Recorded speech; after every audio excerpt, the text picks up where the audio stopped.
നമസ്കാരം മക്കളെ, നമുക്ക് പഠിക്കാം. ഇന്ന് നമുക്ക് യായുടെ ചിഹ്നം ചേർത്ത് വരുന്ന വാക്കുകൾ എഴുതാൻ പഠിക്കാം. ആദ്യം എഴുതുന്ന വാക്ക് സത്യം. അതിനായി സ എന്ന അക്ഷരം എഴുതി ത്യ വരച്ചു. ത എഴുതി യുടെ ചിഹ്നം ത്യ, അമ്മിന്റെ ചിഹ്നം ചേർച്ചു. സത്യം. ഇനി നമുക്ക് കാര്യം എന്ന് എഴുതാം.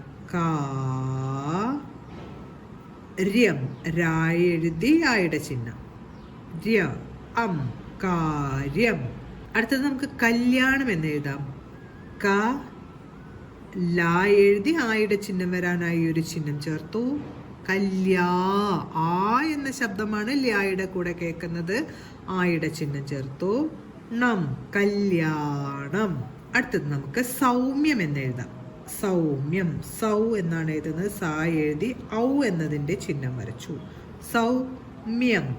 മ്യായാണ് വരയ്ക്കേണ്ടത്. മായുടെ കൂടെ യാ ശബ്ദം കേൾക്കുന്നത് കൊണ്ട് യായുടെ ചിഹ്നം വരച്ച് അമ്മിന്റെ ചിഹ്നം. സൗമ്യം. അടുത്തത് നമുക്ക് സൗകര്യം എന്ന് എഴുതാം. സൗകര്യം. സൗ സാ എഴുതി അവിന്റെ ചിഹ്നം. സൗ ര്യം. രായുടെ കൂടെ യായുടെ ശബ്ദം ചേർത്ത് വരാനായി ചിഹ്നം ചേർത്ത് അമ്മിന്റെ ചിഹ്നം. സൗകര്യം.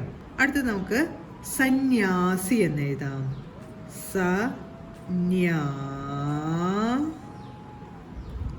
എഴുതി ആയുടെ ചിഹ്നം സി.